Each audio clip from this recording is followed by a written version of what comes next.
पर्यावरण श्रृंखला के अंतर्गत हम आगे बढ़ते हुए पर्यावरणीय समस्याओं के अंदर हम नेक्स्ट टॉपिक जो हमारा है आज का इस वीडियो के अंदर वो है हरित गृह प्रभाव या green house effect. Green house effect या हरित गृह प्रभाव जो हमारा टॉपिक है ये बहुत ही इम्पोर्टेंट टॉपिक है और इस टॉपिक के अंदर हरित गृह प्रभाव क्या होता है, इसका क्या कारण होता है, हरित गृह प्रभाव के लिए कौन कौन सी गैसें प्रमुख होती है जो उसको प्रभावित करती है या उन गैसों के कारण वो निरंतर बढ़ता जाता है, और इस हरित गृह प्रभाव का समस्त प्रजाति पर, पारिस्थितिकी पर, जैव समुदाय पर क्या क्या प्रभाव पड़ता है, इन सारे बिंदुओं के संबंध में हम आज इस वीडियो के अंदर इस टॉपिक के अंतर्गत चर्चा करेंगे। सो फ्रेंड्स, बिना समय गवाए हम आगे बढ़ते हैं अपने मुख्य टॉपिक हरित गृह प्रभाव या green house effect. Green house effect को हम अन्य नामों से भी जानते हैं। ग्रीन हाउस इफेक्ट को हम ग्लोबल वार्मिंग या भूतापन की समस्या भी कहते हैं, क्योंकि इसी से ये समस्याएं उत्पन्न होती हैं और पर्यावरणीय समस्याओं के अंदर सबसे महत्वपूर्ण समस्या है जो कि पर्यावरण के लिए सबसे घातक होती है। इसलिए इसका परिचय संक्षिप्त में मैं आपको इस वीडियो के अंदर बताने जा रहा हूँ। हाउस इफेक्ट के बारे में अगर हम देखें तो ग्रीन हाउस इफेक्ट की सबसे पहले हम परिभाषा यहाँ देखते हैं कि ये क्या होता है और किस तरह की इसमें क्रियाविधि होती है। तो ग्रीन हाउस इफेक्ट के अंदर सबसे पहले ये यहाँ आपको बोर्ड पे अर्थ बताया गया है जो कि पृथ्वी की सतह है, और ये सूर्य आपको बताया गया है। सूर्य से लगातार पृथ्वी पर प्रकाश की किरणें आती है, यानी ऊष्मा पृथ्वी तक पहुंचती है। लगातार पृथ्वी पर सूर्य की ऊष्मा पहुंचती है, लेकिन पृथ्वी के इस वायुमंडल के अंदर, पृथ्वी के इस वायुमंडल के अंदर कुछ विशेष प्रकार की गैसें होती है जिसके अंदर carbon dioxide, methane, CFC, chlorofluorocarbon, NO, nitrous oxide, तो ये कुछ गैसें होती है। ये सारी की सारी गैसें पृथ्वी के ऊपर वायुमंडल के अंदर एक ऐसा आवरण बना लेती है, और उस आवरण के बनने के कारण सूर्य की ऊष्मा पृथ्वी तक तो पहुंचती है, लेकिन वापस जब ये ऊष्मा पृथ्वी से ऊपर की तरफ उठती है तो ये गैसों से बना हुआ आवरण उस ऊष्मा को रोक लेता है, और वापस यहाँ से पृथ्वी से ये ऊष्मा ऊपर उठी और उठकर वापस पुनः पृथ्वी पर लौट आती है, क्योंकि ये गैसीय आवरण उसको ऊपर जाने से रोक लेता है। तो इसके कारण पृथ्वी का जो तापमान है वो निरंतर बढ़ता जा रहा है, और इसी निरंतर तापमान बढ़ने के जो प्रभाव है उसे हम ग्रीन हाउस इफेक्ट कहते हैं। ग्रीन हाउस इफेक्ट की वजह से वायुमंडल का जो निरंतर तापमान में जो वृद्धि हो रही है वो हो रही है 0.6 डिग्री सेंटीग्रेड। इस वृद्धि के कारण समस्त जीव प्रजाति, समस्त हिम ग्लेशियर और समस्त पारिस्थितिकी पूर्ण रूप से प्रभावित भी हो रही है। ग्रीन हाउस इफेक्ट के अंतर्गत आने वाली गैसों की सांद्रता का पता लगाने के लिए सबसे पहले एक जापान के वैज्ञानिक जो हुए हैं, उन्होंने एक ग्रीन हाउस मॉनिटरिंग उपकरण का उपयोग किया और उस ग्रीन हाउस मॉनिटरिंग उपकरण का नाम इबुकी रखा गया, जो कि वायुमंडल में उपस्थित ग्रीन हाउस गैसों के सांद्रता का पता लगाने के लिए उपयोग में लाया जाता है। पृथ्वी के तापमान को प्रभावित करने वाले अनेक बहुत से कारक होते हैं। उन्हीं कारकों में से एक सबसे महत्वपूर्ण कारक ग्रीन हाउस इफेक्ट भी होता है। ग्रीन हाउस इफेक्ट जो है वो एक प्राकृतिक प्रक्रिया है जिसमें किसी ग्रह या उपग्रह का वातावरण में उपस्थित जैसे उसके अंदर का तापमान बढ़ाने में मदद करती है। यदि हम इसके इतिहास पर विचार करते हैं या संक्षिप्त में इसका इतिहास अपन देखते हैं, तो ग्रीन हाउस को सबसे पहले अस्तित्व में लाने वाले वैज्ञानिक हैं जोसेफ फूरियर। 1824 में ग्रीन हाउस इफेक्ट को इन्होंने सर्वप्रथम अस्तित्व में लाया। इनके द्वारा दिए गए साक्ष्य और तर्कों को सफलता प्रदान करने वाले इन्हीं के दो साथी जो 1838 के अंदर क्लाउड पाउलेट थे, इन्होंने इनके इन तर्क को सफलता प्रदान की और उसके बाद में 1859 के अंदर जॉन टिंडले नामक एक वैज्ञानिक ने ग्रीन हाउस इफेक्ट के कारणों पर प्रकाश डाला और उसके बाद ग्रीन हाउस प्रभाव जो शब्द है उस शब्द का सर्वप्रथम प्रयोग 1901 में नील्स गुस्टफ एकहोम वैज्ञानिक के द्वारा किया गया। ग्रीन हाउस प्रभाव के लिए उत्तरदायी गैसों में अगर हम बात करते हैं तो मैंने शुरू में भी बताया था कि ग्रीन हाउस प्रभाव के लिए सबसे महत्वपूर्ण उत्तरदायी गैसों में कार्बन डाइऑक्साइड सबसे महत्वपूर्ण गैस होती है। कार्बन डाइऑक्साइड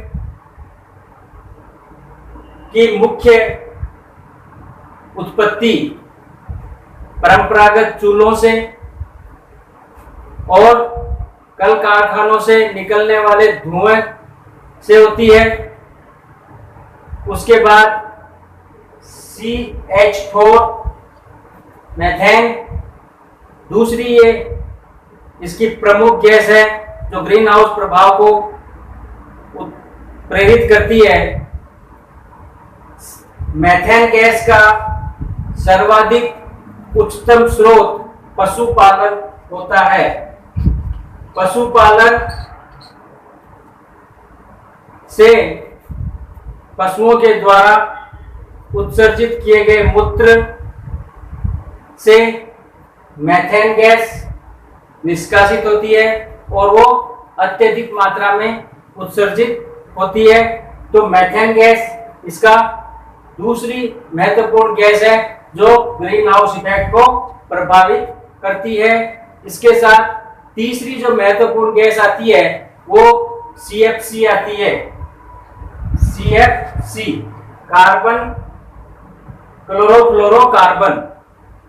क्लोरोफ्लोरोकार्बन गैस मुख्य रूप से मानवीय क्रियाकलापों के द्वारा निष्कासित होती है, क्योंकि मानव भौतिकवादी जीवन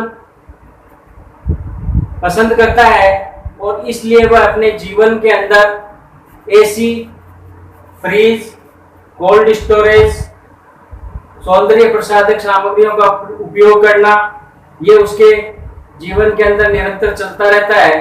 तो उन सभी उपकरणों के उपयोग से भी सीएफसी गैस का निष्कासन होता है और यह सीएफसी गैस भी ग्रीन हाउस प्रभाव को तेजी से बढ़ाती है। ग्रीन हाउस इफेक्ट या ग्लोबल वार्मिंग दोनों के अंदर ही सबसे पहले हम इसके कारणों के ऊपर चर्चा करते हैं कि क्या कारण है जिसके कारण ग्लोबल वार्मिंग या ग्रीन हाउस इफेक्ट अत्यधिक प्रभावशाली तरीके से अपना प्रभाव दिखा रहा है।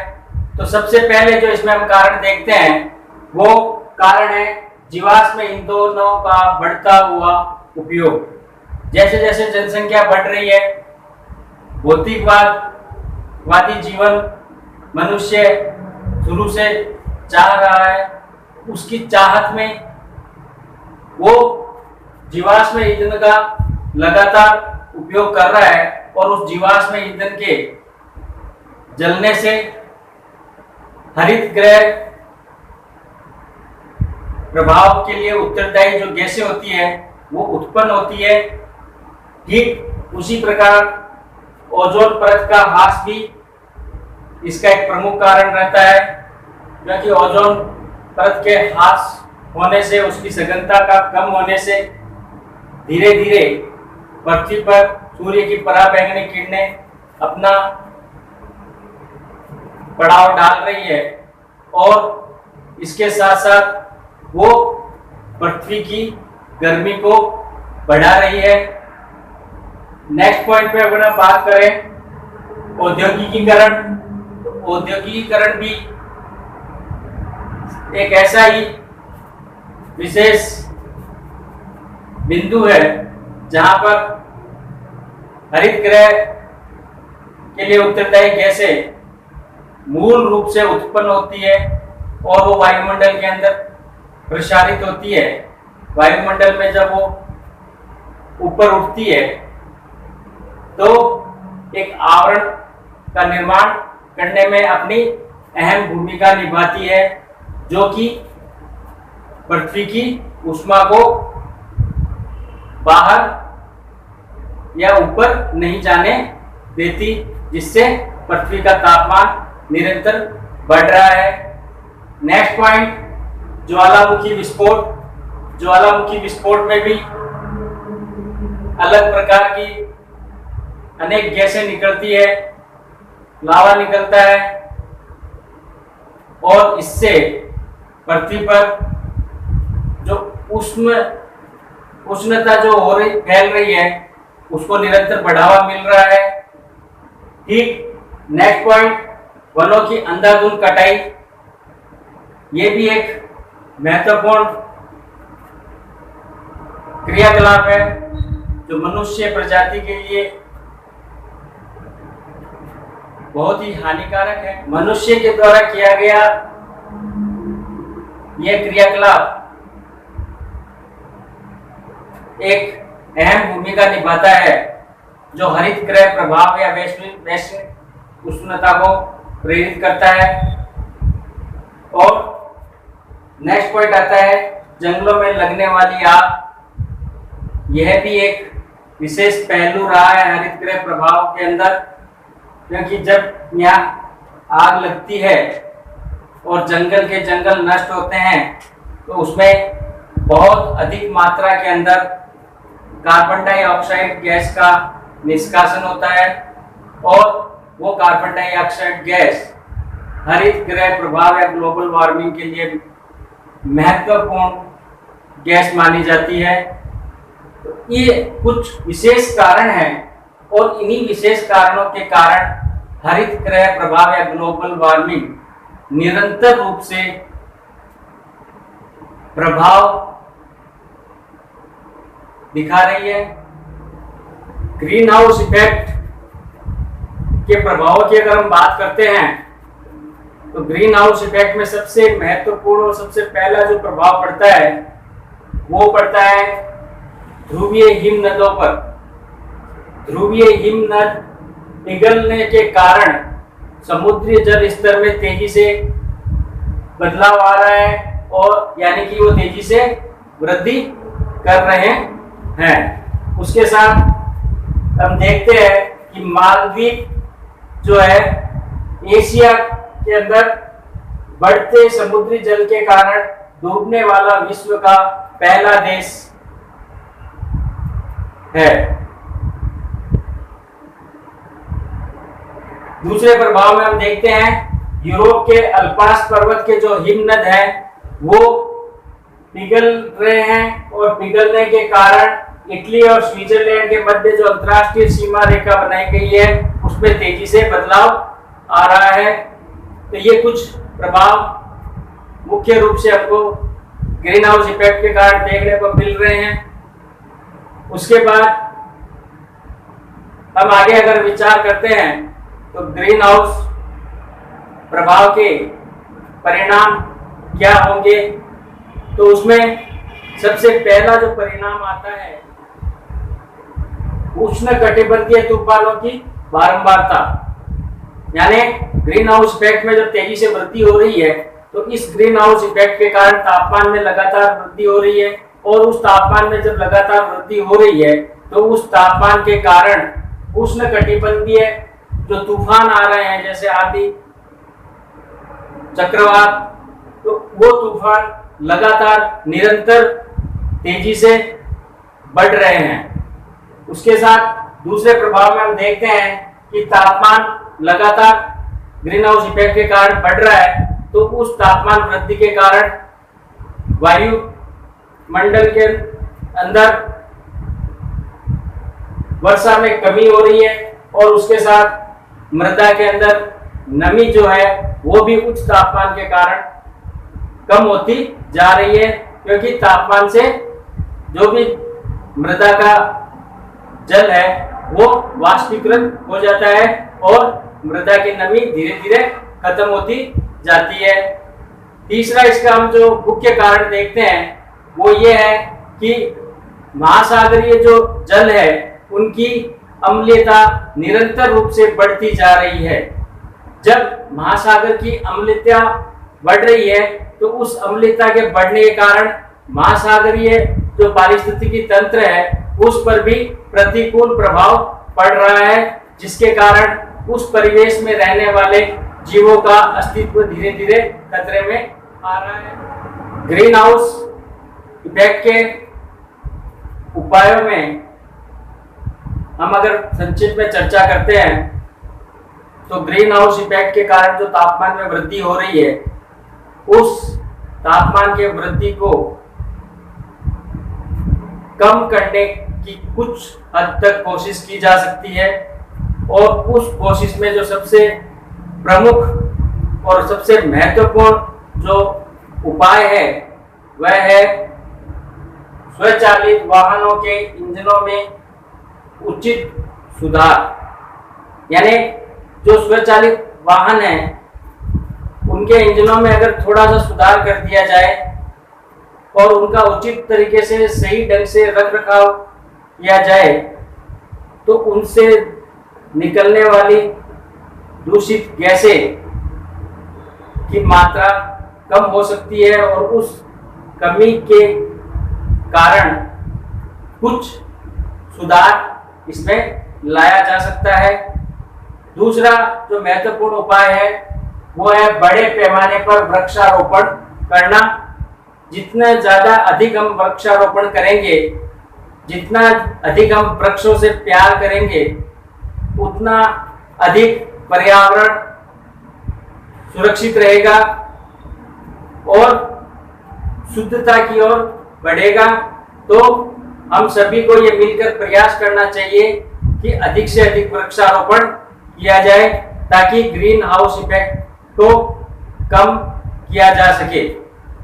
उसके बाद तीसरा जो उपाय है वो है कि हम जीवाश्म ईंधन का जो उपयोग कर रहे हैं उस जीवाश्म ईंधन का उपयोग के स्थान पर यदि हम ऊर्जा के कुछ वैकल्पिक स्रोत अगर ढूंढ लेते हैं या खोज लेते हैं और उनका अगर हम यदि उपयोग करते हैं तो उन ऊर्जा के वैकल्पिक स्रोत से वायुमंडल और पर्यावरण दोनों ही दूषित नहीं होंगे, और जब दोनों ही दूषित नहीं होंगे तो ग्रीन हाउस प्रभाव